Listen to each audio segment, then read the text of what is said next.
Welcome back to the depths of darkness as we continue our exploration into the twisted mind of one of history's most infamous serial killers, John Wayne Gacy.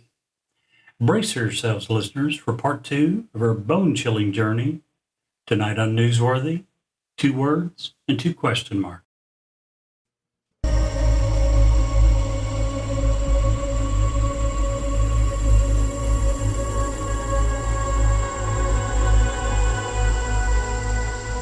He's alive! Have you checked the children? Get out!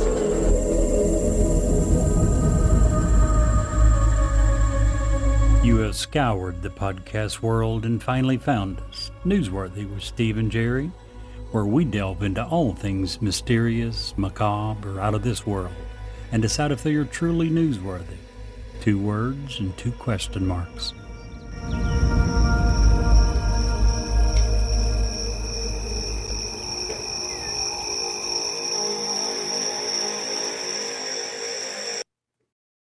Hello, I'm Ed Locke with USA Mortgage. Tax season is upon us. Did you know that 47% of Americans are planning to use their tax refunds for everyday expenses, home improvements, and vacations? What if you used your tax refund for a new home instead? Again, this is Ed Locke with USA Mortgage. Your tax refund can be used towards down payment, closing costs, or paying down existing debt to help get approved. So before you spend that tax refund, let's get together and see how to best utilize those funds to invest in your future and your new home. Call or text me at 502-680-0953. Again, that's 502-680-0953. NMLS ID 448-9008, Das Acquisitions, LLC, doing business as USA Mortgage, NMLS ID 227262. This is not a commitment to lend. Additional terms and conditions apply. USA Mortgage is an equal housing lender. Mr. Jerry. Hello, Steve. How you doing? I'm having a bit of a week, but we're here. We're live. That's good. Absolutely. That's an improvement. You're still vertical. Yeah, that is indeed. That's a big part of it. It is. Last week, we were talking about John Wayne Gacy, got just to where we were starting to get into some of his crimes and stuff and realized, oh, We're about out of time. we gotta break this into 2 shows. That's what we're doing this week. John Wayne Gacy Part 2. Woohoo! Part 2. Not that the jerk deserved any of the recognition, much less 2 weeks worth, but yeah, certainly one of the better known serial killers in American history. You know something I found really weird? What? He ranks number 3 on the list of all-time United States murders if you're looking at number of victims. Samuel Little had 60. Gary Ridgway, which I think you covered a month or so ago maybe. Ridgway Killer. Green River Killer. Green River Killer, yeah. Is number 2 with 49. Gacy's number 3. Now, globally, Samuel Little, who's number 1 on the U.S. list, only ranks number 11 on the So it's global not a list. U.S. problem. So, yeah, not only is it not, some countries are horrible. I'll look it up in a minute to see what the number 1 was. It's in some small country, I think. I don't remember now, but yeah. Control click. Well, my company's not doing very good, Jerry. Your company. Yeah, I opened a company selling trampolines disguised as prayer mats. What's wrong with it?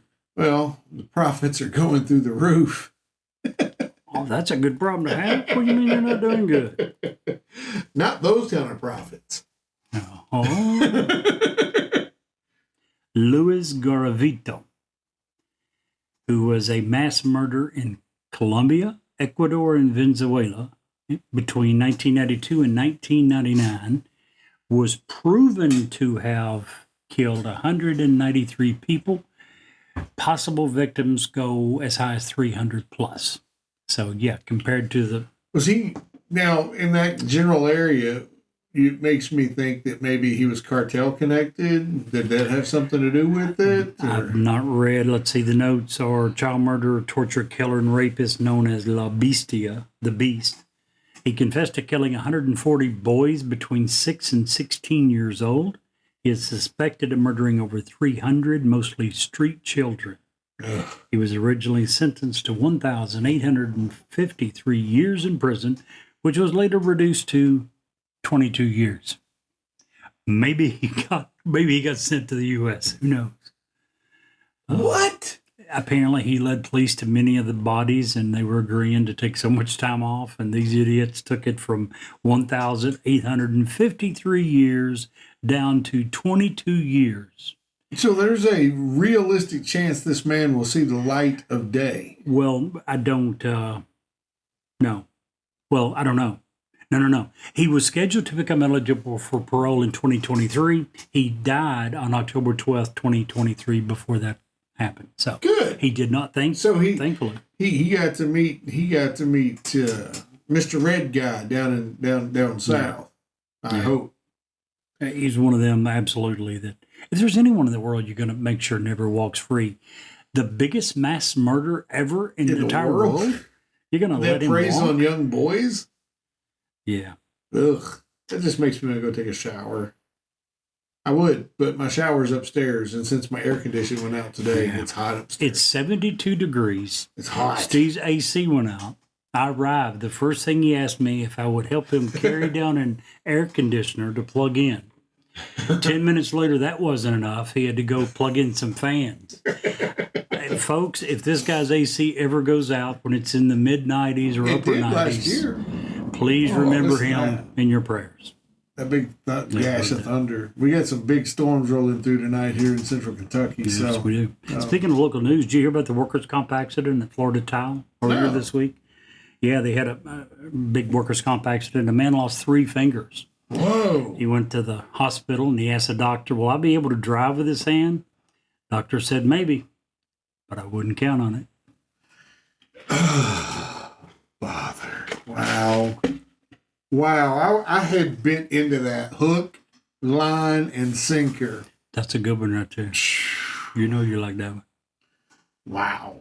So, no big announcements this week. We do have, for the first time, I feel legit as a podcaster since, when we first started, we got our first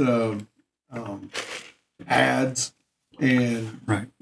That was a big deal, big step for us. But now we actually have a plan for like the next 3 months worth of shows. I'm stoked. Don't know. We don't have several guests lined up already. More in the works. Yeah. So a lot to be excited about. Pretty exciting stuff. Stick with us. We think you'll enjoy it. So let's talk about John Wayne Gacy. Let's get this creep what he deserves so we can move on. He makes me ill. It makes me want to shower. So does every mass murder, but this one, it seems like even more so maybe. Yeah, he's number 3 on the list, and it's young boys.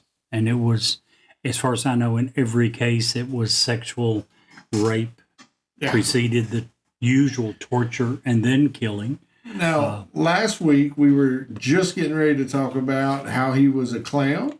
We were getting ready to uncover whether or not he may or may not have had an accomplice or 2. Accomplices. Yeah.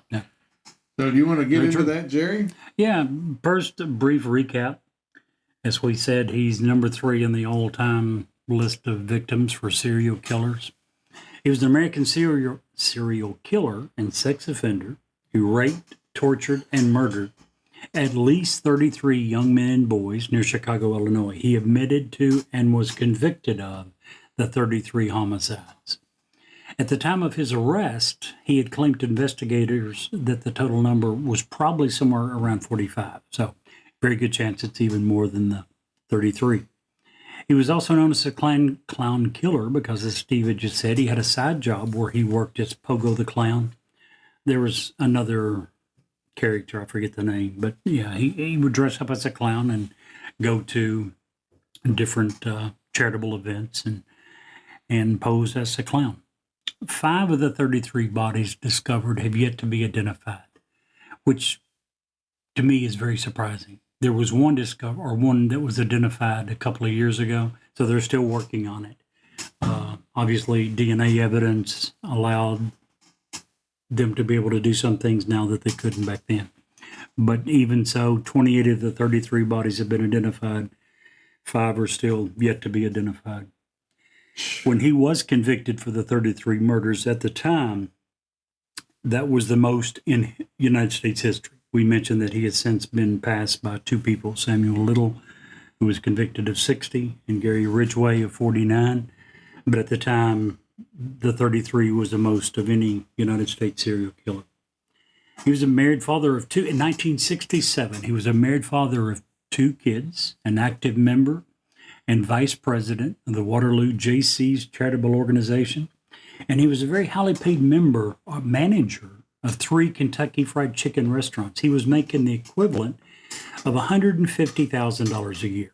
So, beautiful wife, 2 young kids, very promising career. None of it was enough to keep him from going down the path that apparently he thought he was destined to do. In 1968, he was convicted of sodomizing a young teenage boy, a son of a fellow member of the Jaycees organization. So, a little bit of backstory if you didn't listen last week or you'd forgotten exactly what all we'd covered. That is a brief synopsis of John Wayne Gacy's illustrious career. And as you'd mentioned, he was known as a clown killer because of his job, where he would dress up as Pogo the Clown, and he would go to charitable events, and he was known to be and thought by most of the community to be this great guy who was eager to donate his time and resources and would help out and help politicians and do politics. fundraisers. Did you see the picture of him with Rosalind Carter? Yeah. He was active in politics, and that led to that picture, which, by the way, there was a few members of the Secret Service that lost their job. I don't know if you heard about that.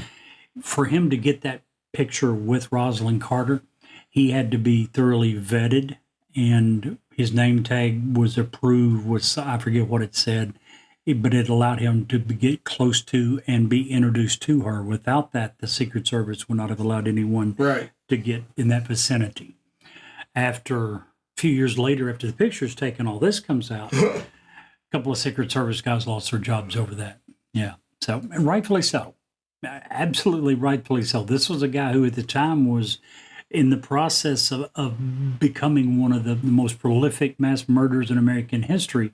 Secret Service does a background check and says, "Oh, he's fine. Let him, come up and put his arm around the First Lady." So, yeah. But in spite of the fact that he was a member of the Jaycees, or had been a member of the Jaycees, not only a member but a vice president, despite the fact that he would volunteer himself, his employees, his resources for many different charitable events. I think you mentioned last week that he had a couple of different events at his home where up to 400 people would come to his home and have a cookout or whatever the event was. Yeah, He was well known for that type of stuff. This isn't a guy who was hiding in the closet and his neighbors didn't know him. He was well known. How many of these? So I didn't mean to cut you off. But how many of these serial killers have we talked about that are the lone wolf? They never talk to anybody. Their neighbor maybe saw them once or twice. And several. Yeah, not like this. Absolutely several. Yeah, this is pretty rare, I think. Yeah. Usually people with social skills this good tend to get along with people, and they don't tend to be the ones who are so screwed up in the head that they decide, I need to kill a bunch of people. Obviously, that didn't prevent this guy. So we've talked about the clown. One of the things that I'd really wanted to cover, and one of the reasons that we decided we had to do a part 2, was there's several questions about whether or not John Wayne Gacy was actually acting alone. And I tend to believe that he probably wasn't. And I'll give you some of the reasons why. First and foremost, Gacy claimed that 3 of his employees had been involved in the killings and had actually committed several of the murders themselves. Now, normally we would think, well, that's just a guy who's in trouble and he's trying to shift the blame onto someone else. Okay, maybe that's certainly a fair statement. Certainly sounds like it. Absolutely. But in this case, he was admitting to, without provocation, committing first-degree murder on the majority of these people that he was accused of. So trying to point the finger at a few of the crimes by no means would get him out of the brunt of the responsibility. Right. It would not have kept him away 33 is the same as 23, really, Sure. when you're getting I mean, if multiple life if sentences. it's one or two or three and it's connected, you could say, okay, well, that's kind of a single incident. Yeah. There was a few of these where they think maybe two was done at a time, no more than two ever. The vast majority of these single events. He had lured some young boy back to his apartment. Or to his house. He would get him to handcuff himself. He was a magician, liked to do tricks. One of the tricks he would do is handcuffing himself and then showing how he got away. Supposedly, and even from several people who went through it and survived, that's the way he would get them to handcuff themselves. Want me to show you the trick? He would do the trick, perform the trick, then offer to teach them how to do the trick. Oh, wow. He wouldn't handcuff them. He'd hand the handcuffs to them. They handcuffed themselves. That's what several of them said. Anyway. He was picky, too. He was on the way to, I know in one instance, he was on the way to dump a body, picked up a hitchhiker. The hitchhiker offered sex for money, and John Wayne said no. Yeah. Weird. What an opportunity passed, if he was not, not picky. Yeah, I agree. So we've got a guy that was claiming that some of his employees were involved.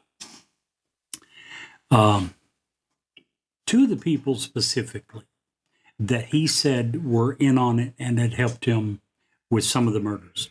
And he even said that a few of the murders they had committed by themselves were David Cram and Michael Rossi. Now, both of these teenagers had to actually live with him. Both of them had been in a sexual relationship with him. Both of them admitted to digging the trenches / graves. They admitted to this. Now, later on, their claim was that he drew them out. He did have a water problem underneath his house. We know that. Which caused a musty smell, which he would later blame obviously when you have buried 20-something bodies in your basement, there's going to be a smell. He was blaming the moisture problem in the crawl space on that. That was supposedly the reason that these boys were telling police officers after the fact that he had asked him to go into the crawl space and to dig trenches for drain. He was going to put in some drain pipe. But again, both of these admitted to going down into the crawl space where 26 bodies were buried and digging trenches / graves. Michael Rossi was caught driving a car that belonged to one of the people Gacy had killed. When police asked him, he said that he'd bought it from Gacy. Couldn't prove it. There were no records of any financial transactions, including no withdrawals from his bank. But he claimed, his story was that he had bought the car from Gacy. Weird. David Cram, was found with an ID, an identification of one of the kids that Gacy had murdered. He claimed that he had found the ID in the house, that he had asked Gacy if he could have it. The kid was older than him. He said that he wanted to use it to be able to buy alcohol. Makes sense, right? Yeah. Gacy, according to his story, not according to Gacy's story, according to David Cram's story, Gacy responded to him by saying that he worked with a group called the Syndicate, and they would set people up to be killed. And then that's where these IDs come from. He's found with an ID of a dead kid. His story is, well, I got it from this dude. He told me that he's with this group that kills people. So, yeah, I took the ID and didn't think anything about it. Wow. By the way, David Cram committed suicide in 2001. Gacy himself claimed that he only dug 5 of the 26 graves under his house. He said that employees who are staying with him had dug the rest. David Cram and Michael Rossi. Again, this is, we're talking about John Wayne Gacy. He's a convicted mass murderer. We know beyond a shadow of a doubt that he killed the majority of these people. So is he trustworthy? No. But somewhere along the line, I think when he starts telling stories, we have to ask, is there a reason that he would be, is there a self-serving reason that he could have come up with these stories? Right. Another example of why there very possibly was one or more people involved. Jeffrey Rignall. I don't know if you remember reading about him. He was a Gacy victim that Gacy decided to not kill. He brought him home, did the handcuff trick, got the guy to handcuff himself, and then raped him. And then let him go. And told him, if you tell anyone, I'm going to come and kill you. So you probably don't want to tell anyone. But he did. The guy went to the police and told him. Police didn't believe him. Jeffrey Rignall, when he went to the police and filed his report, told them that there was another person in the room. And he went on to describe that person as having sandy hair, which is a perfect description of Michael Rossi. I mean, At that time, they didn't even arrest Gacy, much less weren't looking for another accomplice. In 2012, many years after this is all said and done, Gacy's been executed.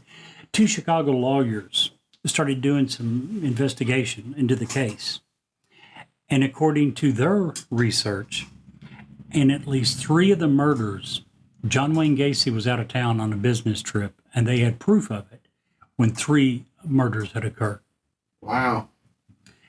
Now, it's important to remember that the vast majority, other than a couple of instances, Jeffrey Rignall saying he saw someone else, the Chicago lawyer saying there's travel, most of the stuff that I've talked about is the words of a convicted mass murder. I don't know how much credence we want to give to that. We also need to remember that a lot of investigation was done at the time when this first became public, and no one was ever convicted or even charged as being an accomplice of his. With all that being said, after reading all this, I still think he didn't do it alone. Yeah. I think there was at least one, if not more, people involved. Doesn't change anything Do you think with Gacy himself. Go Do you ahead. think that would be a situation where they were coerced, or they just kind of, I kind of like this? I mean, They were we've teenage covered- boys. Right, we've covered multiple teams of serial killers before. They were teenage boys who were in a sexual relationship with their boss, who Michael Rossi, according to himself and Gacy, was the first victim of the handcuff trick. Wow. Only apparently he, when it was over, didn't want to go to the police. He wanted to move in with him and live with him, and did for quite a while. Crazy. So coerced, very possibly, young, impressionable teenage boys. It's their boss. What did he do with the rest of his life after I don't know. Gacy was? I haven't heard. Cram, the other guy, committed suicide in 2001. Yeah. Would be interesting to see, and I'll try to look that up and see what happened with Michael Rossi. But I do not know the answer to that. It's weird. The whole thing is very weird. Everything about it. Another thing that I didn't mention, because there's no specific fact, but John Wayne Gacy was a very soft-looking man. He was not in shape. He didn't exercise. He was not, by anyone's account, a strong individual. Yet he was able to subdue rape, torture, and murder 33 men, a few of which, by the way, were ex-military, had been in the Army. Wow. And he was able to overcome them with little to no problem. I find that hard to believe. Yeah. At no time was there any mention that he showed up at work with, severe bruising. much less broken bones. He was able to do this to people much younger, much stronger, and in a few cases, much more highly trained when we're talking about soldiers. That alone, I think, lends itself to make me believe that there's a good possibility that he had accomplices. Not proof, but, and again, I don't know that it changes anything at all. John Wayne Gacy, no matter what, I don't care if he had 14 accomplices, he is still one of the biggest serial offenders that's ever lived in the United States, one of the sickest individuals. He did end up being executed, and to me was one of the most worthy candidates that there's ever been for capital punishment. Mm-hmm. So, according to Screen Rant, while David Cram died in suicide of 2001, as revealed in True Crime docuseries, Michael Rossi is still very much alive. Many of those interviewed for the series urged him to come forward with more details that they believe he might have on Gacy's actions, and that could bring closure to families who still haven't found out exactly what happened to their missing family members. So many things were puzzling about Rossi's relationship with Gacy and his potential involvement, unwittingly or otherwise. One thing that has really confused those on the prosecutorial side is Rossi had a very expensive, very connected lawyer with him when he testified. And he was working as a hired hand. He had it was a landscaping / remodeling business, I think. Yeah. And Rossi was one of his employees there. He was hired on when he was 16, 17 years old. He was with him for a few years at least, so I'm sure he'd moved up the ranks a little bit. But again, he's not making enough money to be able to afford an expensive lawyer, one would think. Wow. So, what do you think? Well, he did it alone? No, and here's another thing that we didn't mention that I just saw. Again, according to Screen Rant, most people are actually convinced that there are more Gacy victims who are buried elsewhere or even killed in different states. All of those trips that you say he was out of town, most people believe he just didn't stop killing because he was out of town. It's very possible. Again, when he was arrested, he told police that he had lost count. Yeah. But the number was probably closer to 45, and that was after they'd found the 26 bodies in his house. He knew of 5 bodies that he had dumped off this one bridge once his crawl space was full, and he was having to dump them somewhere else. So he knew about the 31. I think he also knew about the other 2. There's one particular location that people believe more bodies are probably buried. On the property where Gacy used to do janitorial work and where his mother lived. Many neighbors reported seeing him lurking around there late at night, sometimes with heavy bags. The police report having searched the area and found nothing, but the others believe that a true and complete dig would be required to locate the bones of those that might be there. Wherever the bodies, it's very likely that there are other unsolved murders linked to Gacy. Yes, I agree. There absolutely is, I feel certain, other bodies. Again, Gacy himself said that when he was first arrested. Hey, I did kill so many I lost count. Yeah. But that's sad. That's just so sad. I can't even begin to imagine. Yeah, I killed so many I lost count. I can't even keep track. One of the really bad guys. You know, we've covered several different, and you covered one, like we said, a month or so ago, that was convicted of a higher number. And I'm not saying he was the worst, but this guy's up there with the worst of the worst. Yeah. John Wayne Gacy. And just think, if his dad, I can't even say that. I don't even know where you're headed, but you're probably saying if his dad had treated him like a human being. No, I was going to say what his mom said was quoted as saying after Gacy had gotten caught. Oh, well, his dad would have killed him. His dad, knowing that he slept with a man, he would have killed him right then. Would have saved a lot of lives. When he was, that he would have. Would have saved a lot of lives. I would just like to also bring up, I read a very interesting and thorough, I guess memoir would be the way to put it, of a lady that, or a reporter that was able to spend quality time with John Wayne Gacy in the state penitentiary. It's an article from the New Yorker. And I'm trying to get to the author here. Here we go. The author is Alec Wilkinson. This was done back in 1994. Again, it's in the New Yorker. It's called Conversations with the Killer. He talks about how difficult it is to actually, how much patience it takes now to talk with Gacy, because Gacy's been peppered by so many prosecutors and detectives, and he doesn't have a conversation. All he does is defend himself. He speaks in very legalistic terms. He doesn't have.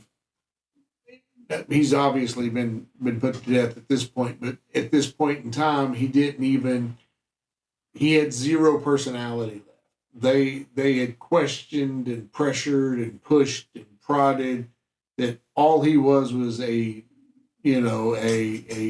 was very difficult to talk with him because there was no getting to him.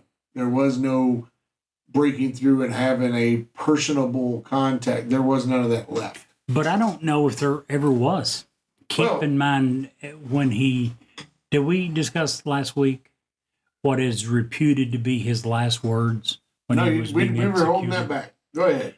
Supposedly, as they do, they turn and ask the condemned right before being executed, do you have any last words? Given an opportunity to ask for remorse or tell the family, I'm sorry. Or whatever. This is your last chance, dude. You're about to meet your maker. Your maker or your maker's enemy. Anything you want to get straight before then. Reputedly, supposedly, I think his last words I think this is pretty much fact. Kiss my ass.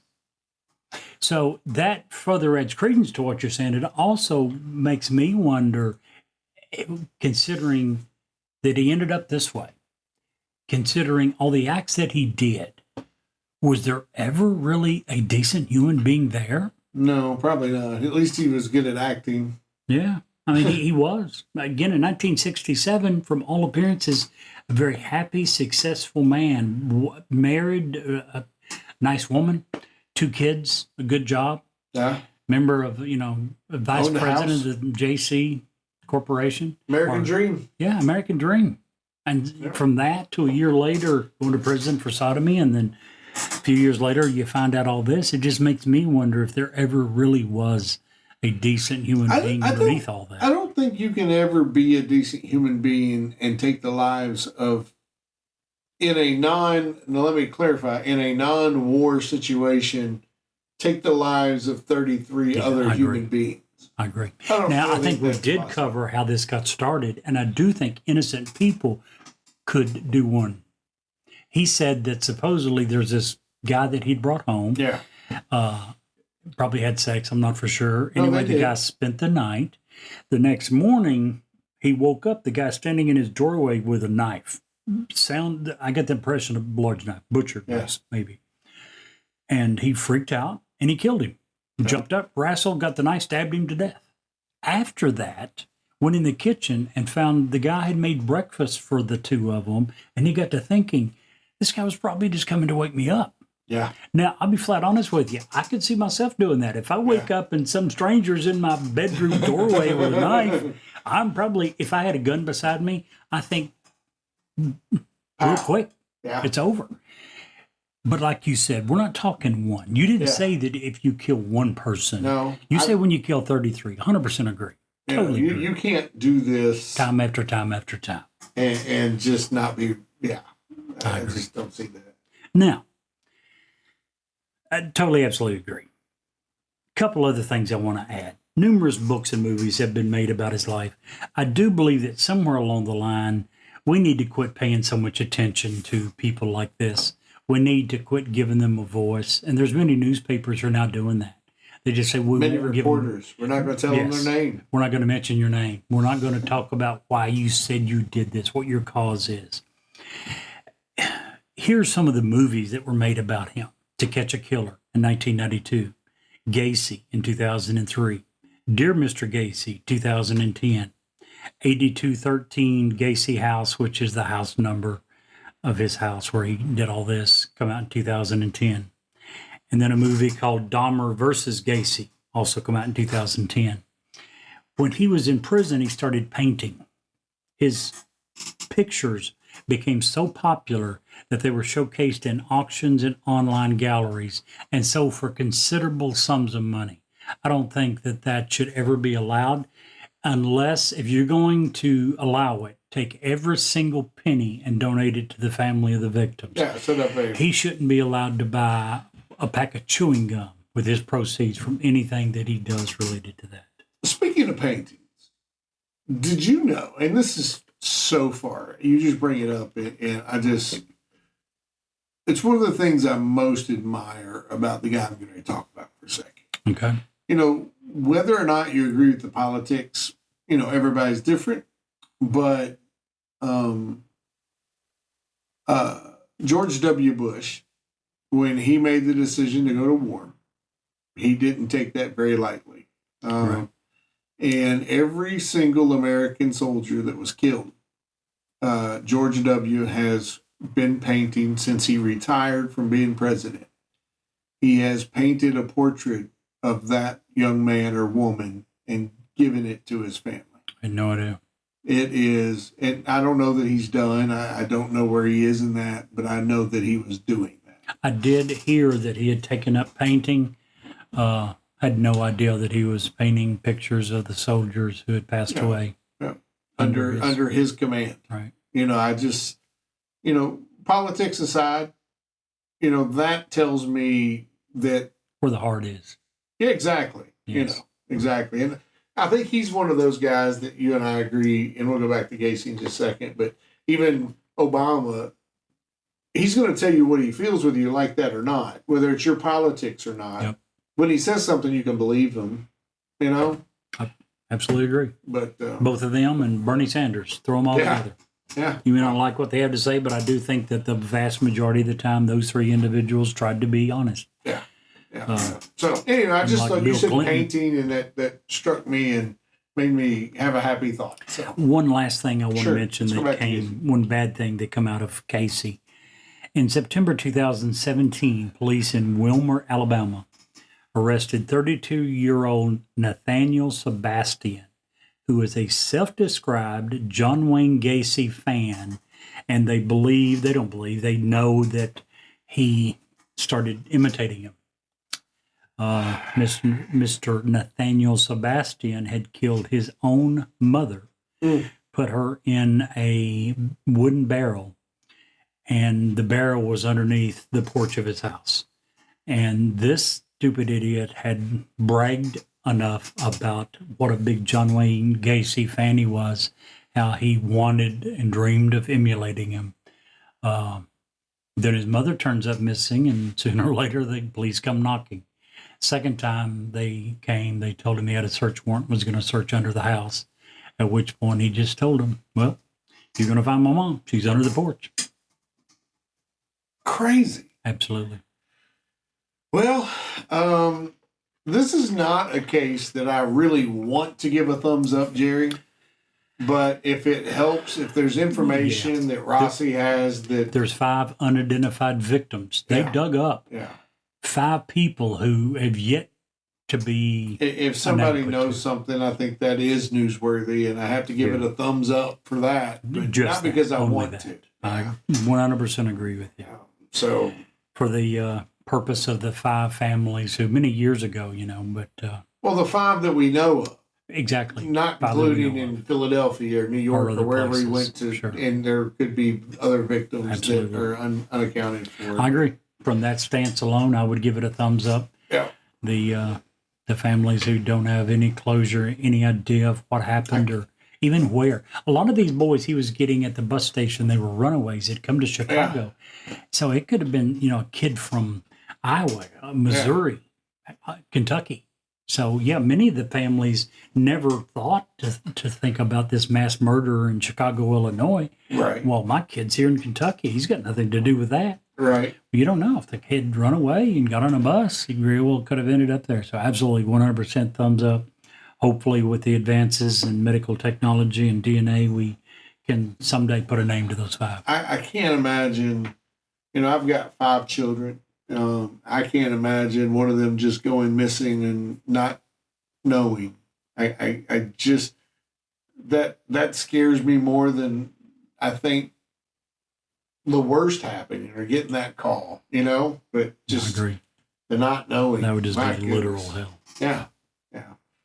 Well, hopefully next week we'll have a much more Upbeat. You know upbeat. what? I don't. It could be ghost, UFO, cryptid, anything. I don't even know if I want to keep doing these mass murders. These are just depressing Brutal. and sick. Yeah. Just sick individuals. And to do a decent amount of research, you got to try to get to dig enough to feel like you've got an idea of what You have the to almost story's get in about. their head a little bit. A little bit, and And that's too far for me. Brutal. Yeah. I agree with you. We may have to. This Mr. Gacy may be the end of mass murders for me. All right. Well, there you go. Stick around for a great bonus story. Man, that episode is really interesting. And if you'll stick around for us for just a few commercials, we have another great story to tell you. Hi, this is Ed Locke with USA Mortgage. When it comes to buying a home, the process can be overwhelming and confusing. With so many options, it can be hard to know where to start. That's why it's important to work with a certified mortgage loan originator. I have the knowledge and expertise to guide you through the process and find the best mortgage option for you. I will work with you every step of the way to ensure that you are getting the best deal possible. So if you're looking to purchase or refinance, please reach out to me at 502-680-0953. So don't take on the stress of buying a home alone. Work with me and I will make your dream a reality. Trust the professionals and make your home buying experience a positive one. MLS ID 448908, DAS Acquisition Company, LLC, doing business as USA Mortgage, MLS ID 227262. This is not a commitment to lend. Additional terms and conditions apply. USA Mortgage is equal housing opportunity. If you want us to review or rate your product on air, if you have suggestions for new episodes, awesome ghost stories, or anything else, please reach out to us. Our email address is newsworthyWithSteveandJerry@gmail.com. Our text number is area code 540-709-1318. And now, back to the story. Jerry, in the news last week, another sighting of swamp ape in the Florida Everglades. Nice. Though it is well known that the Everglades National Park is full of creatures large and small, both fierce and harmless, some believe the park is also home to a mysterious creature that might be related to Bigfoot. This swamp ape, 5 foot to 7 foot tall ape-like creature, is said to be covered in mottled reddish-brown hair, to have very ape-like features, with long arms and legs, a hunched back, and a gorilla-like face. The creature is also said to ward off prying eyes and predators with a horrible stench that it can emit, giving the creature the name skunk ape. If it lives in the swamp, it probably smells like the swamp. The Bigfoot Field Research Organization has recorded over 333 sightings of the swamp ape in Florida, plus 137 in Georgia and 100 more in Alabama. While most sightings have been recorded in between the 1960s and the present, the stories of swamp ape go back all the way to 1818 newspaper story of a man-sized ape raiding food stores and stalking the Everglades fishermen. Indigenous stories of an ape-like creature living in the southern Florida go back even further. Reports of swamp ape skyrocketed in the mid-20th century. Entire tour buses full of people in the Everglades said they witnessed the creature. And even the Miami-Dade law enforcement officials said they have saw the beast. Unsurprisingly, swamp ape is now a cultural icon of South Florida. And there's even a museum dedicated to the creature. And Jerry, if you can't see the light, Be the light.